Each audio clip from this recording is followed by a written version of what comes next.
Assalamualaikum warahmatullahi wabarakatuh.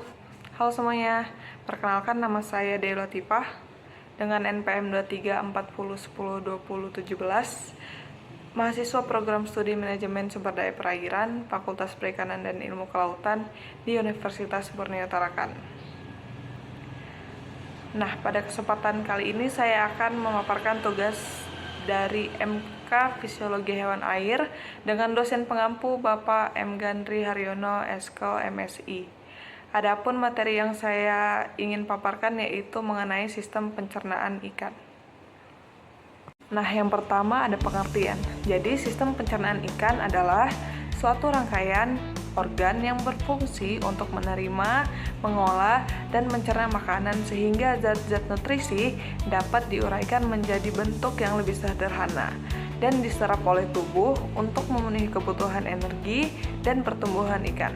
Selain itu, sistem pencernaan ikan juga berperan dalam menjaga kesehatan ikan dengan mencegah infeksi patogen melalui saluran pencernaan. Nah, adapun organ penyusun sistem pencernaan yaitu yang pertama, mulut ikan. Itu sebagai tempat makanan pertama kali masuk, berfungsi menangkap dan menelan makanan. Mulut ikan memiliki berbagai bentuk dan posisi sesuai jenis ikan dan kebiasaan makanannya. Contohnya ada 4. Yang pertama ada terminal, yang kedua subterminal, yang ketiga ada interior, yang keempat ada superior. Nah, terus yang kedua yaitu rongga mulut dan faring, tempat awal makanan ditampung dan dilumasi dengan lendir agar mudah ditelan.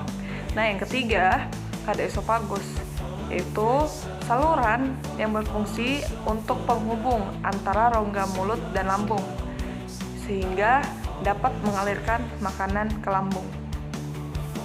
Lalu yang keempat ada lambung, yaitu organ penampung dan pencerna makanan secara kimiawi dengan bantuan enzim dan asam lambung. Pada ikan yang tidak memiliki lambung, usus depan berfungsi sebagai penggantinya. Yang kelima ada pilorus, yaitu bagian antara lambung dan usus yang mengatur pengeluaran makanan dari lambung ke usus. Pada beberapa ikan terdapat kantung pilorus, pilorik caeca, yang membantu pencernaan. Nah, yang keenam ada usus, yaitu sebagai tempat utama penyerapan sari makanan. Usus menerima cairan empedu dari hati dan enzim pankreas untuk membantu proses pencernaan. Dan yang terakhir ada rektum dan anus. Rektum adalah bagian akhir usus, sedangkan anus adalah lubang keluarnya sistem pencernaan dari tubuh ikan. Nah, adapun kelenjar pencernaan yang memiliki 2 organ, yaitu organ hati dan organ pankreas, di mana hati menghasilkan cairan empedu yang membantu memecahkan lemak. Hati juga berperan dalam metabolisme dan menyimpan zat penting, sedangkan pankreas fungsinya yaitu menghasilkan enzim pencernaan yang memecah protein, lemak, dan karbohidrat, serta hormon insulin dan mengatur kadar gula darah. Nah, yang terakhir yaitu mekanisme pencernaan ada 3. Yang pertama, makanan ditangkap oleh mulut dan ditelan tanpa banyak mengubah fisik. Yang kedua, di lambung, makanan dicerna secara kimiawi dengan bantuan asam dan enzim.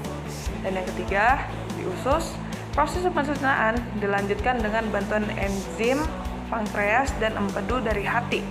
Kemudian sari makanan diserap ke dalam darah dan diedarkan ke seluruh tubuh.